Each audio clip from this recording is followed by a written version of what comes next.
ውድ ተማሪዎች እንደምንሰነበታችሁ። ዛሬ ደግሞ የ12ኛ ክፍል የታሪክ ትምህርት ቻፕተር 5 ማጠቃለያ ጥያቄ መጽሐፉ ላይ ያለውን ሪቪው ኤክሰርሳይዝ ለመስራት እንሞክራለን። አንደኛው ጥያቄ the permanent headquarters of the United Nations organization is found in blank ይላል።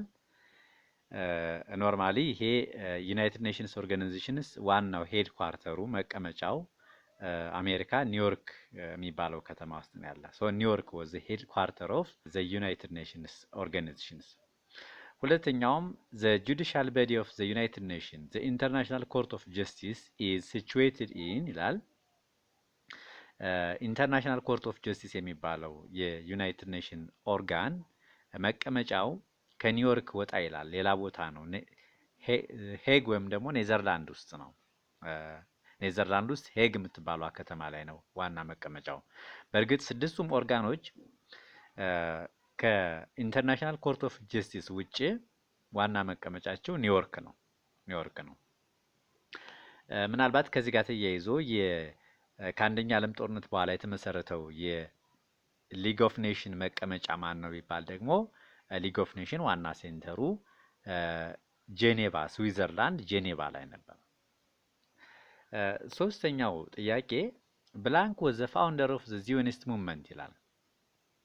የዚዮኒስት ሙቭመንት ዋና መስራች ቴዎዶር ሄርዝል ይባላል። ዚዮኒስት ሙቭመንት መቼ ተመሰረተ? በ1897 ዓመተ ምህረት ነው። ቴዎዶር ሄርዝል ማን ነው? አውስትሪያ ውስጥ የነበረ አይሁዳዊ ጋዜጠኛ ነው። ይሄን እንቅስቃሴ የመሰረተው ቴዎዶር ሄርዝል ይባላል። ይሄ ሙቭመንት ዋናው ዓላማው ምንድነው? በባለፈውም እንዳየነው ክሬቲንግ ኤ ኔሽን ስቴት ፎር ጁስ ኢን ፓለስታይን ነው። ፍልስጤም ላይ ለአይሁዶች ሀገር መመስረት ነው። አራተኛው ጥያቄ ኢን 1970 ዘ ብሪቲሽ ኢሹድ ኤ ዲክሪ ዛት ፌቨርድ ዘ ስታብሊሽመንት ኦፍ ኤ ናሽናል ሆምላንድ ፎር ዘ ጁስ ኢን ፓለስታይን ኢዝ ናውን አስ ብላንክ ይላል። ኖ ዳውት ይሄ ደግሞ በልፈር ዲክላሬሽን ነው። በ1917 ዓመተ ምህረት እንግሊዞች ለአይሁዶች ፍልስጤም ላይ ሀገር እንዲመሰረቱ ቃል ገብተዋል። ይሄም ቃል የገቡበት ድንጋጌ በልፈር ዲክላሬሽን ይባላል። ኦፍ ኮርስ በዚህ ከዛ ዓመተ ምህረት በፊት ለአረቦችም they promised for autonomy እንዲመሰረቱ ራሳቸውን እንዲመሰረቱ ቃል ገብተው ነበር። ለአረቦችም ለአይሁዶችም ፍልስጤም ላይ የራሳቸው አውቶኖሚ ስቴት የራሳቸው ሀገር እንዲመሰረቱ ቃል የገቡበት ምክንያት ምንድነው የሚለውን አብራችሁ ያዙ። ዋናው ዓላማው ምንድነው? to get support in the war against ኦቶማን ተርኪ ነው። ከኦቶማን ተርኮች ጋር በዚህ በአንደኛ ዓለም ጦርነት ለሚደረገው ጦርነት የአረቦችና የአይሁዶችን ድጋፍ ለማግኘት ነው። በዛ ምክንያት ለአረቦችም ለአይሁዶችም ፍልስጤም ላይ አውቶኖሚ እንዲመሰርቱ የራሳቸውን የራስ አስተዳደር እንዲመሰርቱ ፕሮሚስ ያደርጉ ነበር። ለአይሁዶች በበልፈር ዲክላሬሽን በተሰኘው በ1917 ዓመተ ምህረት አዋጅ ፍልስጤም ላይ ሀገር እንዲመሰርቱ ቃል ገብተዋል ነው። አምስተኛው ብላንክ was the first major series of conflicts between the Jews and the Arabs። እንግዲህ የመጀመሪያው የአይሁዶችና የአረቦች ግጭት የሚባለው የ1948 ዓመተ ምህረት ጦርነት ኮንፍሊክት ነው። ይሄ ጦርነት የተመሰረተው በምን ምክንያት ነው? because of the establishment of Israel as a state። በፍልስጤም ላይ እስራኤል እንደ ሀገር መመስረቷ ነው። አይሁዶች እስራኤል የምትባሏን ሀገር በ1948 ዓመተ ምህረት መመስረታቸው ነው።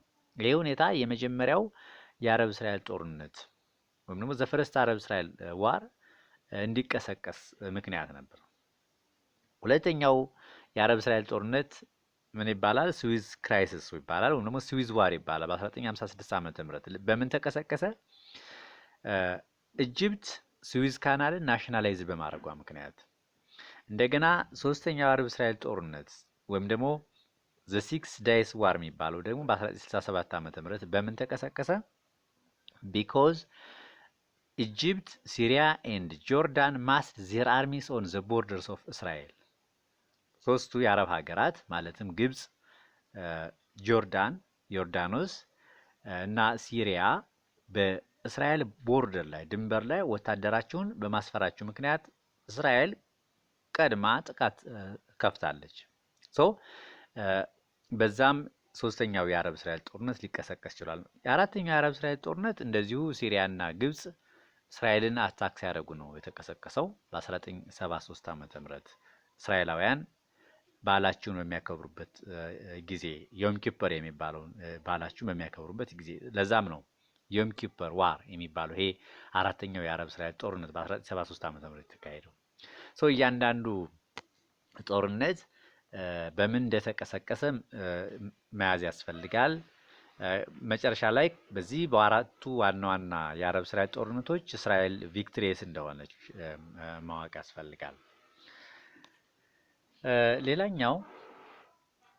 ሌላኛው ስድስተኛው ይሄ ስድስተኛ ጥያቄ ነው። አፍተር 1979 እስራኤል ኤንድ ኢጅፕት ኢንተርድ ኖርማል ዲፕሎማቲክ ሪሌሽንስ ባይ ዘ ዳሽ ትሪቲ ነው የሚለው። ከ1979 ዓመተ ምህረት በኋላ እስራኤልና ግብጽ የተፈራረሙት ስምምነት ምን ይባላል? ካምፕ ዳቪድ አግሪመንት ነው። በ1979 ዓመተ ምህረት በአሜሪካ ፕሬዚዳንት ጃሚ ካርተር አስታራቂነት ሁለቱም የካምፕ ዳቪድ አግሪመንትን ተፈራርሟል። ካምፕ ዳቪድ ማለት በመሰረቱ አሜሪካ ውስጥ የሚገኝ ቦታ ነው። እዛ ቦታ ላይ ሁለቱም የግብጽ ፕሬዚዳንት አንዋር ሳዳት እና የእስራኤሉ ጠቅላይ ሚኒስትር ሜናችም ቢግን የሚባለው ተደራድረዋል፣ ወደ ሰላም መጥተዋል ነው። ሶ ይሄ ስምምነት ካምፕ ዳቪድ አግሪመንት ይባላል። ኦፍ ኮርስ ይሄ ካምፕ ዳቪድ አግሪመንት አንደኛ ምን ኮንስኩዌንሶችንም አመጧል የሚለውን ስናይ አንደኛ ኢጅፕት ጌንድ ዘ ሲና ፔንሱላ ግብጽ የከናንን ባህረ ሰላጤ ማግኘት ትችላለች። እንደገና እስራኤልና ግብጽ they began ፎርማል ዲፕሎማቲክ ሪሌሽንስ መደበኛ የሆነ ዲፕሎማሲያዊ ግንኙነት መስርተዋል። በሌላ በኩል ደግሞ በኔጌቲቭ ኮንስኩዌንስ ደግሞ ስናየው አንደኛ ኢጅፕት was expelled from the Arab League ግብጽ ከአረብ ሊግ ተወግዳለች። እንደገና አንዋር ሳዳት was assassinated አንዋር ሳዳት በሂደት በ1981 ዓመተ ምህረት በሙስሊም ኤክስትሪሚስት በአክራሪ ሙስሊም ግለሰብ ኪል ተደርጓል ደግሞ ተገሏል። ሶ ይሄ የካምፕ ዳቪድ አግሪመንት ውጤት ነው ማለት ነው። ሰባተኛው ጎርባቼቭ ፕሮፖዝድ የማጀር ኢኮኖሚክ ኤንድ ፖለቲካል ሪፎርምስ ናውን አስ ይላል። እንግዲህ በ1985 ዓመተ ምህረት ስልጣን ላይ የወጣው የራሽያ ፕሬዚዳንት የሶቪየት ዩኒየን ፕሬዚዳንት ሁለት ዋና ዋና ፕሮግራሞችን ኢንትሮዲዩስ አድርጓል ብለናል። አንደኛው ፕሪስቶሪካ የሚባለው ነው ወይም ደግሞ ስትራክቸሪንግ የሚባለው ነው እና ይሄ ፕሪስቶሪካ ኢኮኖሚክ ኤንድ ፖለቲካል ሪፎርም ነው። የኢኮኖሚና የፖለቲካ ሪፎርም ነው። ይሄ ሪፎርም ምንድን ነው የሚለው በዋናነት ራሽያ ወይም ደግሞ ሶቪየት ዩኒየን ወደ ፍሪ ማርኬት ኢኮኖሚ እንድታዘነብል የፎሬን ኢንቨስትመንት ኢንከሬጅ እንዲሆን የነበረው የኮማንድ ኢኮኖሚ ቀርቶ ወደ ካፒታሊስት ኢኮኖሚ ራሽያ ፊቷን ያዞረችበት የኢኮኖሚና የፖለቲካ ፕሮግራም ነው። ሁለተኛው ደግሞ ሪፎርም ቤዚክሊ ግላስኖስት የሚባለው ነው። ይሄ ደግሞ ፖለቲካል ሪፎርም እና ሶሻል ሪፎርም ነው። ስምንተኛው ጎርባቼቭስ ሪፎርም ዛት አለውድ አን ኤክስትራ ኦርዲናሪ ብሮድ ፐብሊክ ዲስከሽን ኤንድ ክሪቲሲዝም ኦፍ ሶቪየት ሂስትሪ ኤንድ ሶቪየት ኮሚኒስት ፓርቲ ፖሊሲ ወዝ ኮል ይላል። ግላስኖስት ነው የሚባለው ደግሞ ኦፕንነስ ማለት ነው።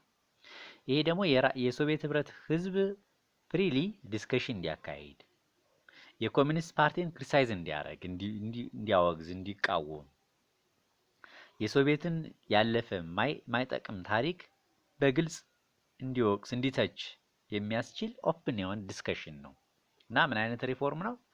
ፖለቲካል እና ሶሻል ሪፎርም ነው። ያኛው ደግሞ ምንድነው? ይሄ ፕሪስቶሪካ ፖለቲካል እና ኢኮኖሚክ ሪፎርም ሌላኛው ሾርት አንሰር የሚለው አንደኛ what were the two legal instruments that became base for the ኑረምበርግ ትሪያል?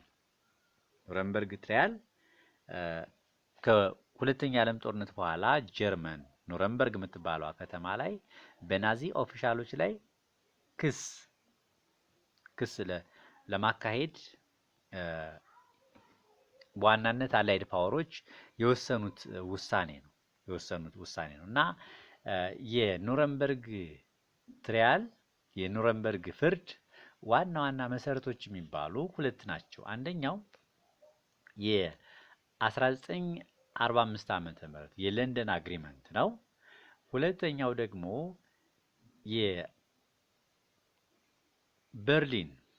የበርሊን ካውንስል የአላይድ ፓወሮች የበርሊን ካውንስል ያወጀው ህግ 10 የሚባለው ነው። ህግ 10 ይባላል። The law number 10 was issued by the Allied Control Council in Berlin on December 20, 1945 ነው። እነዚህ የኑረምበርግ ፍርድ ዋና መሰረቶች ተደርገው ይወሰዳሉ። ሁለተኛው ሊስት ዘ ፋውንዲንግ ሜምበርስ ኦፍ ስቴትስ ኦፍ ኔቶ። ኔቶ ምንድን ነው? ዌስተርን ፓወሮች ወይም ደግሞ ካፒታሊስት ብሎኮች ሚሊታሪ አሊያንሳቸውን ወታደራዊ ጓደኝነታቸውን ለማጠንከር የመሰረቱት ህብረት ነው። መቼ ተመሰረተ? በ1949 ዓመተ ምህረት። በ1949 ዓመተ ምህረት ሲመሰረት ፋውንዲንግ ሜምበሮቹ ይህን ሚሊታሪ አሊያንስ ወታደራዊ ጓደኝነት ህብረት የመሰረቱ ሀገራት እነማን ናቸው? ቤልጂየም፣ ካናዳ፣ ፍራንስ፣ አይስላንድ፣ ኢታሊ፣ ሌክዘምበርግ፣ ኔዘርላንድስ፣ ኖርዌይ፣ ፖርቹጋል፣ ዩናይትድ ኪንግደም ኤንድ ዩናይትድ ስቴትስ ናቸው። እነዚህ ሀገራት ናቸው የመሰረቱት ይሄንን ኔቶ የሚባለው ነው። በአጭሩ ኖርዝ አትላንቲክ ትሪቲ ኦርጋናይዜሽን የሰሜን አትላንቲክ ጦር ቃል ኪዳን ድርጅት የሚባለው ነው። ኤክስፕሌን ዘ ሪዝንስ ዋይ ናም ኩድ ኖት ቢ ዲቨሎፕድ ኢንቱ አንዲፔንደንት ፎርስ ይላል። ናም ማለት ነን አላይንድ ሙቭመንት እንደማለት ነው። ወይም ደግሞ ኒውትራሊዝም ሙቭመንት የሚባለው በዚህ በቀዝቃዛ የዓለም ጦርነት ወቅት የነበረው እንቅስቃሴ ነው። ይሄ ኒውትራሊዝም ከየትኛውም ያልወገነ እንቅስቃሴ ነው። ከካፒታሊስቱም ከኮሚኒስቱም ያልወገነ እንቅስቃሴ ነው እና ይሄ እንቅስቃሴ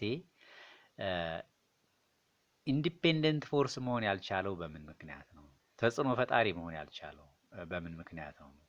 ምክንያቱም ይህን እንቅስቃሴ ያካሂዱ የነበሩ አብዛኞቹ የቅኝ ግዛት ታሪክ የነበራቸው ኋላ ቀር የአፍሪካ ሀገራት፣ የላቲን አሜሪካ ሀገራት እና የኤዥያ ሀገራት ናቸው። ሰው ኢኮኖሚካሊ ባክዋርድ መሆናቸው ተጽዕኖ ፈጣሪ እንዳይሆኑ አድርጓቸዋል። እንደገና እነዚህ ሀገራት የተለያየ አይነት ገቨርንመንት አላቸው። ዴሞክራቲክ ገቨርንመንት፣ ዲክታተርሺፕ ገቨርንመንት፣ አልትራ ኮንዘርቫቲቭስ እና የተለያዩ አይነት ገቨርንመንት አላቸው። ዘ ዳይቨርሲቲ ኦፍ ዘ ኔሽንስ ገቨርንመንት፣ ዘ ኢኮኖሚክ ኤንድ ሚሊታሪ ዊክነስ በእነዚህ ምክንያቶች የተነሳ ይሄ ኢንዲፔንደንት ሙቭመንት ወይም ደግሞ ኒውትራሊዝም ሙቭመንት አባል ሀገራት ተጽዕኖ ፈጣሪ መሆን ሳይችሉ ቀርተዋል። እንዲያውም በሂደት ምን ማለት ይቻላል? they were not completely free from the influence of the communist world and the capitalist world። ሙሉ በሙሉ ከካፒታሊስቱም ሆነ ከኮሚኒስቱ ዓለም ተጽዕኖ ነፃ አልነበሩም። but they pretend to be neutral። እነሱ የሚሉት ግን ኒውትራል ነን ነው የሚሉት። ሆኖም ግን እውነታው ሲታይ ሙሉ በሙሉ ነፃ አልነበሩም። እንግዲህ ይሄ ነን አላይንድ ሙቭመንት የተመሰረተው በ1961 ዓመተ ምህረት ቤልግሬድ በምትባለዋ የዩጎዝላቪያ ከተማ እንደሆነም ውሰዱ። መጀመሪያ ማይልስቶኑ ይሄንን እንደመመስረት ማይልስቶኑ የመሰረተ ድንጋይ የተጣለው ደግሞ ኢንዶኔዥያ ባንዱንግ የምትባለዋ ከተማ ላይ በ1955 እንደሆነም ልብ በሉ። በኋላ እንግዲህ ይሄ እንቅስቃሴ የነን አላይንድ ሙቭመንት በሂደት ዲክላይን አድርጓል። ሙሉ በሙሉ ኢንድ አድርጓል ቀዝቃዛ የዓለም ጦርነት ሲያከትም። አራተኛው ሜንሽን ዘ ትሪ ሜጀር ቲምስ ዛት ካራክተራይዝድ ዩኤስኤ ፖስት ዋር ሂስትሪ። እንግዲህ ከቀዝቃዛው ከሁለተኛ ዓለም ጦርነት በኋላ ለማለት ነው። እዚህ ፖስት ዋር ሂስትሪ የሚለው የአሜሪካ ከሁለተኛ ዓለም ጦርነት በኋላ ያላት ታሪክ ምን ይመስላል ካራክተራይዚንግ ፊቸሩ ነው። ሶስቶችን ለመጥቀስ እንችላለን ለአብነት። ለምሳሌ ከሁለተኛ ዓለም ጦርነት በኋላ there was opposition to the spread of communism. there was cold war. ኮሚኒዝምን ስቶፕ ለማድረግ አሜሪካ ከፍተኛ ሆነ እንቅስቃሴ አድርጋለች። ይሄ ብቻ አይደለም። there was an expansion of civil rights to blacks and other minorities at home. በአሜሪካ ውስጥ የጥቁሮች እንቅስቃሴ ነበር። የሲቪል መብት ጥያቄ ነበረ። የአናሳ ግሩፖች ከፍተኛ የሆነ ፕሬሸር ግፊት ነበረ። ዲተርሚኔሽን ቱ አቺቭ ኦንጎይንግ ኢኮኖሚክ ግሮዝ የኢኮኖሚ እድገት ደግሞ ሌላኛው የአሜሪካን መንግስት ትኩረት የሳበ ጉዳይ ነው። እነዚህ ከሁለተኛ ዓለም ጦርነት በኋላ የነበሩ ክስተቶች ናቸው በአሜሪካ። አምስተኛው ሜንሽን ሰም ኦፍ ዘ ሜጀር ኮንፍሊክትስ ዛት ሃፕንድ ኢን ዘ ፖስት ሚድል ኢስት ይላል። ከፖስት ዋር በኋላ በመካከለኛው ምስራቅ የነበሩ ግጭቶች ምን ምን ናቸው ነው የሚለው። እንግዲህ ብዙ ግጭቶች አፒር አድርገዋል። እነዚህም ግጭቶች በባለፈው እንዳልነው ኢንተርስቴት ኮንፍሊክት እና ኢንተርስቴት ኮንፍሊክት እና ኢንተርናል ኮንፍሊክት ተብለው ይጠቀሳሉ። ኢንተርስቴት ኮንፍሊክት ማለት በተለያዩ የመካከለኛው ምስራቅ ሀገራት መካከል የሚካሄዱ ግጭቶች ናቸው። ኢንተርናል ኮንፍሊክት ደግሞ ሲቪል ዋሮች ናቸው። እነሱ ምን ምን ናቸው ስንል the civil war that ranged in Lebanon from 1975 to 1989 በሌባኖን ወይም ደግሞ በሊባኖስ የነበረው ጦርነት ከ1975 እስከ 1989 ዓ.ም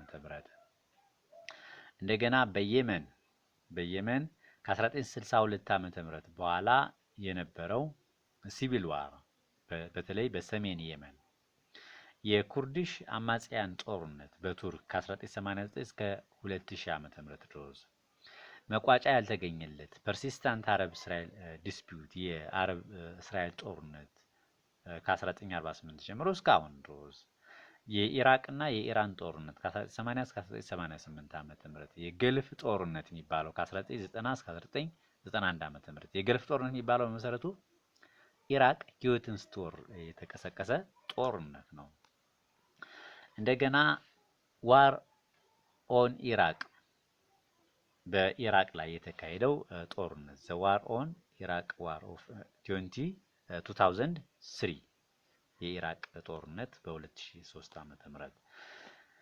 ስድስተኛው ሊስት ዳውን ዘ ሎንግ ተርም ሲግኒፊካንስ ኦፍ ስዊዝ ካናል ክራይሲስ። እንግዲህ ከስዊዝ ካናል ክራይሲስ በኋላ የመጣው ሎንግ ተርም ኢፌክት ምንድነው ነው? ኖርማሊ ይሄ ስዊዝ ካናል ክራይሲስ ምን እንትን ያለ ነው? it indicated that the third world nation would not longer content to follow the demands of their former colonial masters.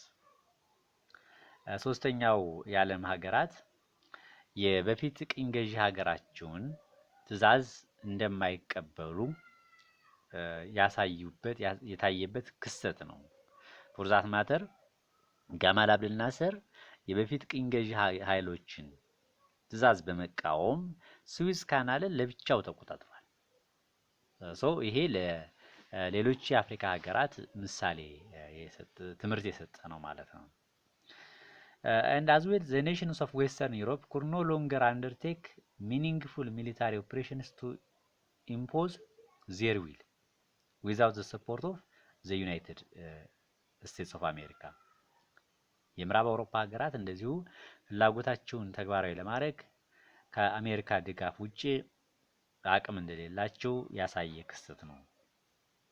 እንደገና አሜሪካ እና ሌሎች ሱፐር ፓወሮች የራሳቸውን ፍላጎት በዩናይትድ ኔሽን አማካኝነት ተግባራዊ ለማድረግ የጣሩበት ነው። ይሄ የስዊዝ ካናል ክራይሲስ ትምህርት የሚሰጠው ለሌላው የዓለም ወይም ደግሞ የአፍሪካ ሀገራት point out the motives of the OPEC oil producing and exporting countries እንደማለት ነው። ኦፔክ ማለት አረብ የነዳጅ የሚያመርቱ ሀገራት የመሰረቱት ህብረት ነው። ከሁለተኛ ዓለም ጦርነት በኋላ በዋናነት የመካከለኛው ምስራቅ ሙስሊም አረብ ስቴቶች የመሰረቱት ህብረት ነውና በምን አይነት መንገድ ነው point out the motives of OPEC countries in forcing up the price of oil የኦይልን ዋጋ የነዳጅን ዋጋ ኢንፎርስ ለማድረግ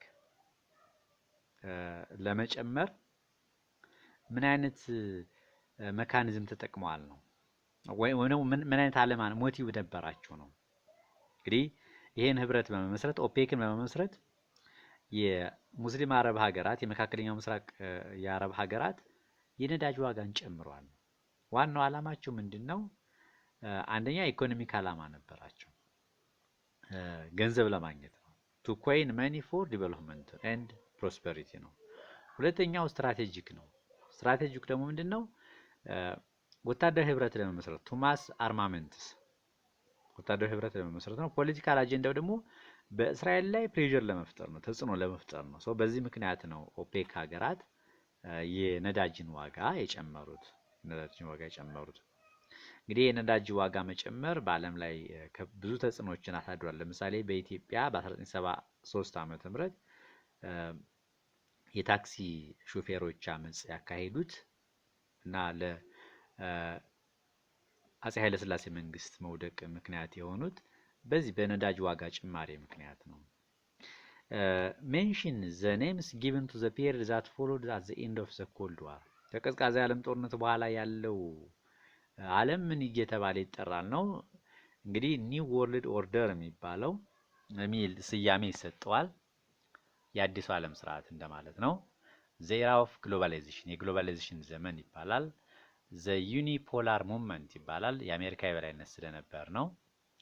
ባይፖላር ወርልድ ነበር። በሂደት የኮሚኒስቱ ዓለም ሲንኮታኮት ዩኒፖላር ሙቭመንት ተጀምሯል።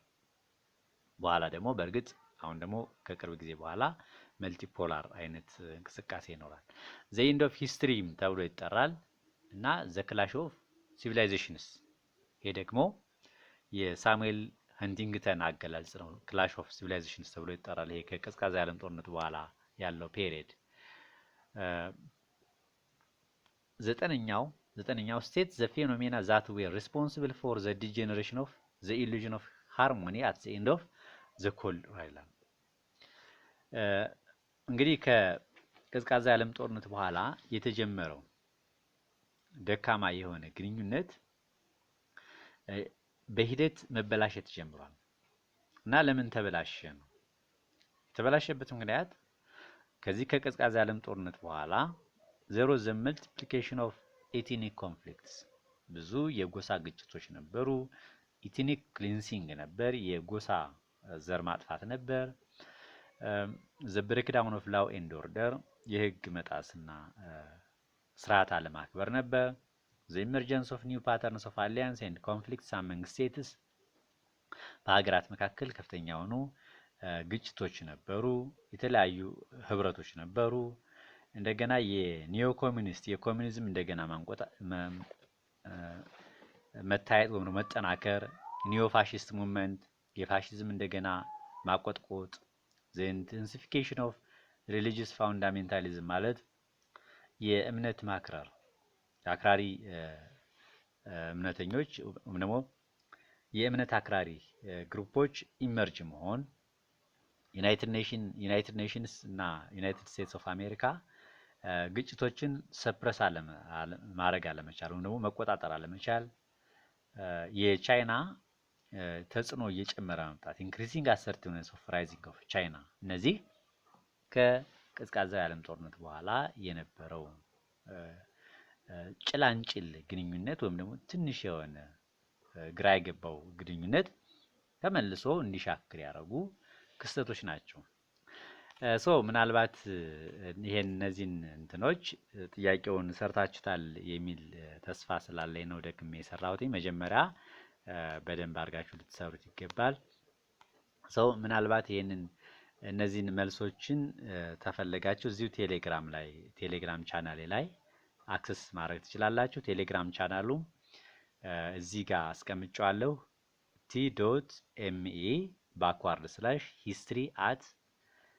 t.me/history@2018 ይሄ ቴሌግራም ቻናሉ ነው።